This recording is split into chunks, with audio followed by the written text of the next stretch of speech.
America డల్లాస్లో మరోసారి కాల్పుల కలకలం రేపింది. నల్లజాతీయుడు జరిపిన కాల్పుల్లో హైదరాబాద్కు చెందిన చంద్రశేఖర్ అనే విద్యార్థి మృతి చెందాడు.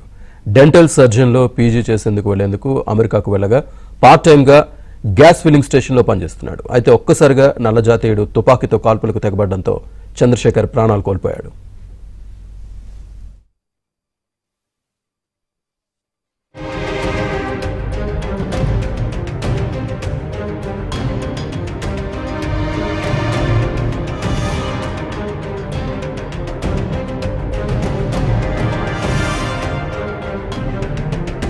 అమెరికా డల్లాస్లో మరోసారి కాల్పుల కలకలం రేపింది. నల్లజాతీయుడు జరిపిన కాల్పుల్లో హైదరాబాద్కు చెందిన చంద్రశేఖర్ అనే విద్యార్థి మృతి చెందాడు.